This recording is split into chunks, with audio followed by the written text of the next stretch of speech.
Hello friends, welcome to our channel. சிறுடி சீரியலில் இன்றைக்கி என்ன ப்ரோமோ பார்ப்போம். மனோஜ் வந்து இன்டர்வியூக்காக போயிருக்காரு. அங்கே ஒரு இடத்துல உட்காந்துருக்காங்க. அவங்க பக்கத்துலேயே ஒரு 4 பேர் இன்டர்வியூக்காக அட்டன் பண்ணுறதுக்காக இருக்காங்க. ஒருத்தவங்கிட்டக்கே ஃபைல் வாங்கி வாங்கி பார்க்குறாரு. நீங்கள் என்ன குவாலிஃபிகேஷன் சொல்லி இவர் தான் பெரிய ஆஃபீஸர் மாதிரி, இவர் தான் இன்டர்வியூ எடுக்கிற மாதிரி எல்லாத்தையும் ஃபைல் வாங்கி பார்க்குறாங்க.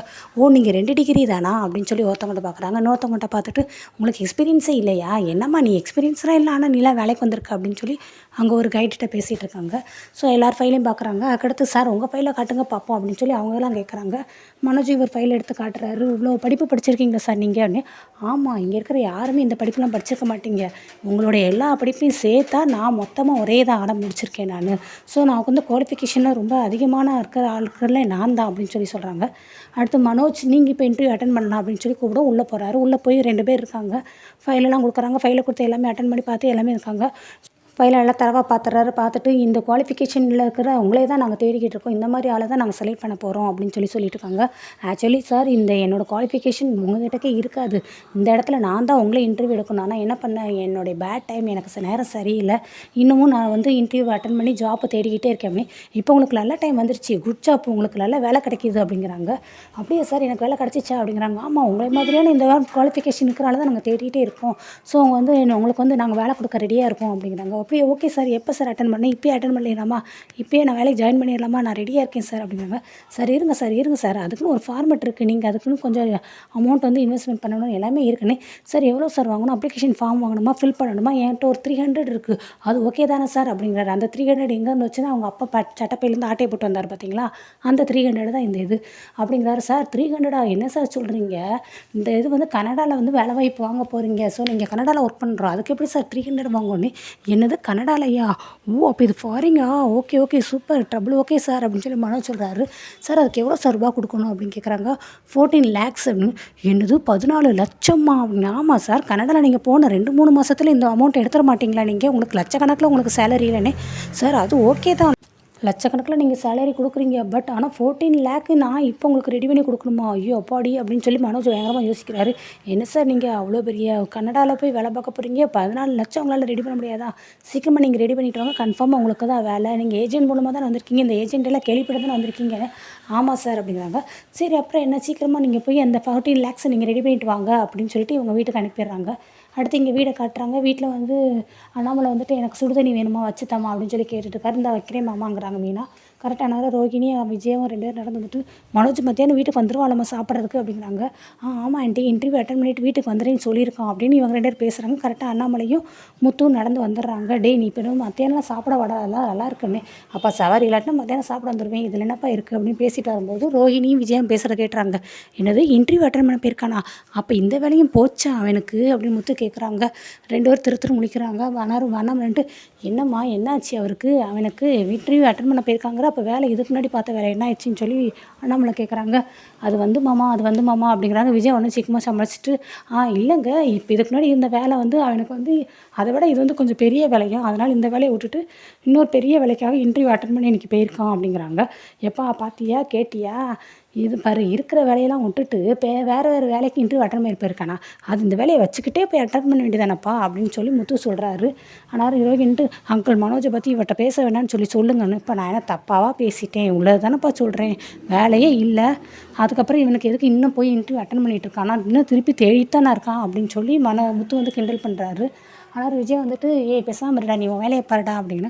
எப்போலேருந்து அவனுக்கு வேலை இல்லைன்னு, இன்னைக்கிலேருந்து தான் அப்படின்னு சொல்லி விஜயை சமாளிக்கிறாங்க. கரெக்டாக மனோஜ் வந்துட்டாரு. ஆனால் விஜய் வந்துட்டு மனோஜ் என்னாச்சுடா, போன விஷயம் என்னாச்சு, இன்டர்வியூவில் அட்டன் பண்ணியா, வேலை கிடச்சிருச்சா, என்ன சொன்னாங்க அப்படிங்கிறாரு. இவர் பயங்கர டல்லாக வந்துட்டு அப்படியே உட்கார்றாரு.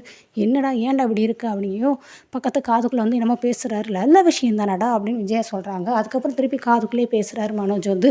அதுக்கு விஜய் வந்து பயங்கரமாக அழுகுறாங்க, ஓன்னு சொல்லி பயங்கரமாக அழுகுறாங்க. எதுக்கு இப்போ ஒப்படைக்கிற அப்படின்னு சொல்லி அண்ணாமலையும் கேட்குறாரு. ரோஹிணியும் எதுக்கத்தை நீங்களும் அழுகுறீங்க, மனோஜ் நீ எதுக்கு அழுகுற, ஏன் இப்படி பண்ணுற அப்படின்ட்டு ரோஹிணிக்கு அழுக வருது. மீனா கேட்குறாங்க. ஐயோ ரோஹிணி நீங்கள் எதுக்கு அதுக்கு அழுகுறீங்க அப்படின்னு சொல்கிறாங்க. என்னன்னு சொல்லுங்கடா அப்படிங்கிறாங்க. என்னப்பா வேலை புட்டு கிடச்சாமா, வேலை கிடைக்கலையாமா, விட மனோஜ் அடுத்து வேறு இடம் ட்ரை பண்ணலான்டா அப்படின்னு முத்து சமாளிக்கிறார். அவங்கள வந்து சமாதானப்படுத்துறாரு. இவனோட ஏற்ற திறமைக்கு எதுக்கு எல்லாத்துக்கும் ஏற்ற வேலை கிடச்சிருக்கடா அப்படிங்கிறாங்க. ரோஹிணி வந்து ரொம்ப ஹாப்பியாகிட்டு, நிஜமாவா ஹாப்பியா, அப்படியோ ரொம்ப சந்தோஷமாக ஹேக் பண்ணுறாங்க. ஆமாம் ரோகிணி, என்னோட சேலரி பார்த்தீங்கன்னா லேக் கணக்கில் அப்படிங்கிறாங்க. அப்படியா சூப்பர் அப்படிங்கிறாங்க. திருப்பி விஜய் அழுகுறாங்க. என்னடா எதுக்குடா திருப்பி உங்கள் அம்மா அழுகுறா? அதுதான் லட்சக்கணக்கில் சம்பளம்னு சொல்லியாச்சு. இந்த மாதிரி நல்லா உன்னோட திறமைக்கேற்ற வேலைன்னு சொல்லிட்டு அப்புறம் எதுக்குடா இன்னும் அழுகுறானே? என்ன பண்ண, எவ்வளோதான் வேலை பார்த்தாலும் என் பிள்ளை என் கூட இருக்க மாட்டானே, என் பையனை பிரிஞ்சு நான் எப்படி இருக்க போகிறேனோ, என் பையனை இது வரைக்கும் நான் ஒரு நாள் கூட பிரிஞ்சதே இல்லையேன்னு சொல்லி விஜய் அழுகுறாங்க. அப்படி எங்கே போகிறேன், நைட் ஷிஃப்ட்டை போகிறேன் அப்படின்னு முத்து கேட்குறாங்க. நீ போடா பேசாமல் இருடா, அவன் கனடாவில் போய் வேலை பார்க்க போகிறான்னாடா அப்படிங்கிறாங்க. என்னது கனடாலையா அப்படிங்கிறாங்க. ஆமாம், எனக்கு வந்து கனடாவில் வேலை கிடச்சிருக்கான். டேய் அங்கே எப்படிடா இருக்கும், நீ அங்கே இருக்கிற சுச்சுவேஷனுக்கு ஏற்றப்ப நீ அந்த இதுக்கு ஏற்றப்ப நீ மாறிக்கிடுவேனே. அங்கே கூலிங்காக தான் இருக்கும், ரொம்ப ஐஸ் கட்டியாக இருக்கணும். ஐயோ என் பிள்ளை குளிர் தாங்காதே அப்படின்னு சொல்லி அழுகுறாங்க. வேலை வேலைக்கு கரெக்டாக சாப்பிடணும், ஹோட்டலெல்லாம் சாப்பிடக்கூடாதுப்பா, நீ நீ வீட்டிலேயே செஞ்சு சமைச்சு சாப்பிடணும், வாரத்துக்கு ஒருக்கா கண்டிப்பாக நீ தலைக்கு எண்ணெய் தேய்ச்சி குளிக்கணும் அப்படின்னு விஜயா சொல்கிறாங்க. சரிம்மான்னு மனோஜ் சொல்கிறாரு. அவன் வாரத்துக்கு ஒருக்கா எண்ணெய் தேய்ச்சி குளிச்சான்னா அங்கே இருக்கிற குளிருக்கு ஜன்னி தான் வரணும். உன் வயசுக்கு பேசாமல் இருடா, ஜன்னிலாம் ஒன்றும் வராது என் பிள்ளைக்கு அப்படின்னு சொல்லி இந்த மாதிரிலாம் பேசுகிறாங்க. ரோஹிணி கேட்குறாங்க. அப்படின்னா நீ சீக்கிரமாக எல்லாமே ரெடி பண்ணணும்ல மனோஜ், நீ வந்து கனடா போடுறதா இருந்தால் பாஸ்போர்ட் விசா எல்லாமே எடுத்து ரெடி பண்ணணும்லனே. ஆமாம், இன்னும் ஒரு வாரத்தில் வேலை கிடச்சிரும், கிடச்சிச்சின்னா உடனே ஒரு வாரத்தில் நம்ம கனடா கிளம்பிட வேண்டியதான் நான் அப்படிங்கிறாங்க. என்னது வேலை கிடச்சிச்சினாவா மாமா, இப்போ தான் வேலை கிடச்சிச்சின்னு சொன்னாங்களே, இப்போ பாருங்கள் அதுக்குன்னு வேலை கிடச்சிச்சினா தான் அப்படின்னு சொல்லி சொல்கிறாங்கன்ட்டு மீனாதுங்கிறாங்க. எல்லாருமே ரொம்ப ஷாக்காக கேட்குறாங்க. ரோஹிணிக்கு ரொம்ப ஷாக்கிங்காக இருக்குது. என்ன மனோஜ் என்ன சொல்கிற அப்படிங்கிறாங்க. ஆமாம், எனக்கு வந்து 14 லட்சம் கேட்டிருக்காங்க, 14 லட்சம் அந்த ஏஜென்ட்டை கொடுத்துட்டேன் அப்படின்னா கண்டிப்பாக எனக்கு கனடாக்கு அனுப்பி விட்ருவாங்க, எப்படினாலும் 14 லட்சம் ரெடி பண்ணிடணும் அப்படிங்கிறாங்க. ஒன்று எல்லாருக்கும் பயங்கர ஷாக் ஆகுது. ஓ 14 லட்சம் கொடுத்தா தான் உனக்கு வேலையா? 14 லட்சத்துக்கு இப்போ இருக்கிற நிலைமை எங்கடா போக அப்படின்னு சொல்லி முத்து கலாய்க்கிறாங்க. இந்தம்மா பார்லர்மா நல்லா கேட்டுக்கோங்க, அடுத்து அவங்க அந்த 14 லட்சத்துக்கு யாரை டார்கெட் பண்ணுவாங்கன்னு உங்களுக்கே நல்லா தெரியும், பார்த்து உஷாராக இருந்துக்கோங்க, எஸ்கேப் ஆகிக்கோங்க அப்படின்னு சொல்லி முத்து வந்து சொல்கிறாரு. இதை கேட்டு அவங்க அப்பாவுக்கு பயங்கர சிரிப்பாக வருது அண்ணாமலைக்கு. அவர் சிரிச்சுக்கிட்டேவும் சரி நான் ரூம் போகிறேன் அப்படின்ட்டு உள்ளே போயிடுறாரு. மாமா நீங்கள் சுடுதண்ணி கேட்டிங்களே, இருங்க கொண்டுட்டு வரேன்ட்டு மீனாவும் போயிடுறாங்க. மனோஜ் வந்துட்டு அதை பார்த்து திருத்துன்னு முடிச்சுட்டே இருக்கார். ரோஹிணிக்கு என்ன சொல்லணும்னு தெரில, பயங்கர கோவமாக இருக்குது மனோஜ் மேலே. அடுத்து அண்ணாமலையை காட்டுறாங்க. ரூம்குள்ளே போய் பயங்கரமாக விழுந்து சிரிக்கிறாரு. முத்து உள்ளே போயிடுறாங்க. இப்போ என்னப்பா இப்படி சிரிச்சுக்கிட்டே இருக்கு, என்னப்பா என்னாச்சுன்னு. இல்லைடா கனடாவில் வேலை கிடச்சிருச்சு, வாரத்துக்கு ஒரு நாள் எண்ணெய் தேய்ச்சி கூலி சாப்பிடு, டெய்லியும் ஃபோன் போடு, அப்பப்போ ஊருக்கு வா, பயங்கரமாக அவங்க ஓவராக சீன் போட்டுட்டு 2 பேரும் பயங்கரமாக சென்டிமெண்ட்டில் புரிஞ்சிட்டு இருந்தாங்களே, இப்போ கடைசி 14 லட்சம் கொடுத்தாதான் வேலைங்கிறாங்க பார்த்தியா, என்னால் தாங்க முடியலடா, எனக்கு பயங்கரமாக சிரிப்பு வருதுடா அப்படின்னு சொல்லி அவங்க சிரிக்கிறாங்க. இப்போ நீ இப்படி சிரிச்சு எவ்வளோ நாள் ஆச்சு தெரியுமாப்பா, நீ சிரிச்சுக்கிட்டே இருப்பா, அப்போ தான் நீ பார்க்கறதுக்கு ரொம்ப நல்லா இருக்க. அவங்க இன்னும் கனடா போகிற வரைக்கும் இந்த ஒரு டெய்லியும் ஒரு கூத்து நடந்துகிட்டே இருக்கும், அதை பார்த்து நம்ம 2 பேரும் சிரிச்சுக்கிட்டே இருப்போம்ப்பா அப்படின்னு சொல்லி அவர் முத்தும் சேர்ந்து சிரிக்கிறாங்க. நெக்ஸ்ட்டு இங்கே வந்து நம்ம ரவியை காட்டுறாங்க. அவரோட வேலை பார்க்குற இடத்துக்கு வந்து ஸ்ருதியோட அம்மா வர்றாங்க. வந்துட்டு என்ன இங்கே வந்திருக்கீங்க அப்படின்னு. என்ன மாப்பிள்ளை இப்படி நினைக்கிறீங்க, எங்களை வேற ஆளை பார்த்து நீங்கள் நினைக்கிறீங்க பார்த்தீங்களா, என் பொண்ணு கூட நீங்கள் அப்படி இந்த மாதிரி போட் ஹவுஸ்க்கு கேரளாவுக்கு போனால் என்ன, அதனால் என்ன இருக்குது, நாங்கள் உங்களை தப்பாலாம் நினைக்கல, நீங்கள் ஏன் அதை அப்படி நினைக்கிறீங்கன்னு சொல்லிங்கன்னாங்க. ஐயோ ஆண்டி நீங்கள் எதுக்கு இங்கேலாம் வந்துட்டுருக்கீங்க, அதை பற்றி பேசுறதுக்கான இடம் இங்கே கிடையாது, இது வந்து நான் ஒர்க் பண்ணுற இடம் ஆண்டி, நீங்கள் வீட்டுக்கு போங்க, எதனாலும் நான் கால் பண்ணுறேன், அதுக்கப்புறமா நம்ம பேசிக்கலாம்னு. இல்லை மாப்பிள்ளை நீங்கள் எங்களை வந்து வேற ஆளாக நினைக்கிறீங்க, ஆனால் நாங்கள் உங்களுக்கு சொந்த பையனாக தான் நினைக்கிறோம், நீங்கள் ஸ்ருதியை கல்யாணம் பண்ணது எங்கள் வீட்டில் யாருக்குமே தெரியாது, யாருக்குமே பிடிக்கலை, ஆனாலும் நாங்கள் அதெல்லாம் மறந்துட்டு உங்கள்கிட்ட எவ்வளோ பாசமாக பேசுகிறோம், நானும் சரி ஸ்ருதியோட அச்சானும் சரி உங்கள் மேலே எவ்வளோ பாசம் வச்சுருக்கோம், சொந்த பையனாக தான் நினைக்கிறோன்னே. அப்போ கரெக்டாக இன்னொருத்தர் வந்தார். என்ன ரவி எதுவும் பிரச்சனையா அப்படிங்கிறாங்க. இல்லை சார் அதெல்லாம் ஒன்றும் இல்லை, சும்மா பேசிகிட்டு இருக்காங்க அப்படிங்கிறாங்க. ஆண்டி இங்கே வந்து பிரச்சனை பண்ணாதீங்க, எதுவும் பேசாதீங்க, இதுக்கான நேரம் கிடையாது, நான் வேலை பார்க்குற இடம், நீங்கள் வீட்டுக்கு ஃபஸ்ட்டு போங்க அப்படிங்கிறாங்க.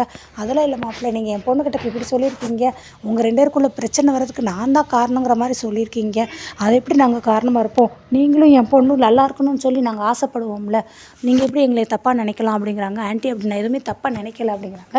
கரெக்டாக இன்னொருத்தர் வந்துட்டு மனோஜ் அங்கே வந்து கஸ்டமர் வெயிட் பண்ணுறாங்க, மஷ்ரூம் பிரியாணி ரெடி ஆகிடுச்சா என்ன அப்படிங்கிறாங்க. இந்த வந்துடுறேன்டா அப்படிங்கிறாங்க. ஆனால் அவங்க அம்மாவுக்கு வந்து கோவம் வருது. பேசிகிட்டு இருக்கணும், தும்ப தொண வந்து பேசிக்கிட்டே இருக்கணும், இன்னும் கேட்டுக்கிட்டே இருக்கா அப்படின்னு சொல்லி அந்த பையனை வந்து திட்டுறாங்க. ரவி வந்துட்டு இப்போ எதுக்கு அவனை திட்டுறீங்க, நீங்கள் வந்து இடத்த காலி பண்ணுங்கள், வீட்டுக்கு போங்க நீங்கள் ஃபஸ்ட்டு அப்படிங்கிறாங்க. நீ போட நான் வந்துடுறேன் அப்படிங்கிறாங்க. திருப்பி ஸ்ருதியோட அவங்க அம்மா பேசிக்கிட்டே இருக்காங்க. நீங்கள் வந்து ரொம்ப நடத்துகிறது எதுவுமே சரியில்லை, நீங்கள் என் பொண்ணை கூட்டிகிட்டு போகிற நான் எப்போ உங்களை சொன்னேன்னு சொல்லி திருப்பி பேசும்போது அந்த ஃப்ரெண்டு திருப்பி வந்துடுறாரு. அங்கே அடுப்பில் என்னடா வச்சு அது கருகிட்டு இருக்கடான்னு. ஐயோ ஐயோ போச்சு மறந்துருச்சு அப்படின்ட்டு சீக்கிரமாக ரவி ஓட போகிறாரு. ஆனால் திருப்பி அவங்க அம்மா வந்து மாப்பிள்ளை இருங்க நான் பேசிக்கிட்டே இருக்கேன் நீங்கிட்ட உள்ளே போனால் என்ன அர்த்தம் அப்படின்னு சொல்லி ஸ்ருதியோட அம்மா பேசுகிறாங்க. உங்களுக்கு ஒரு தடவை சொன்னால் தெரியாது, வேணா அந்த இடத்துக்கு வந்து உங்கள் பொண்ணு தனியாக போச்சு இல்லைங்க, உங்கள் கிட்டக்க பேசி எனக்கு அங்கே அடுப்பு வச்சுட்டு கருகி போச்சு அப்படிங்கிறாங்க. நான் என் பொண்ணு அப்படின்னு ரவி சொல்கிறாங்க, நான் என் பொண்ணோட வாழ்க்கையே கருகி போயிருமோன்னு பயப்படுறேன், நீங்கள் என்னடனா ஆஃப்டர் ஆல் இது கருகி போனது போய் கவலைப்படுறீங்க, இந்த மாதிரி ஹோட்டல் நீங்கள் சொன்னீங்கன்னா நானும் ஸ்ருதியோட அச்சானும் சேர்ந்து உங்களுக்கு இதை விட பெருசாகவே வச்சு கொடுப்போம், இது என்ன பெரிய எந்த ஹோட்டல் அப்படிங்கிறாங்க. ஐயோ நீங்கள் முதல் இந்த இடத்த விட்டு காலி பண்ணுங்க போங்க அப்படின்னு சொல்லி ரவி வந்து பயங்கர கோவத்தில் பேசுகிறாரு.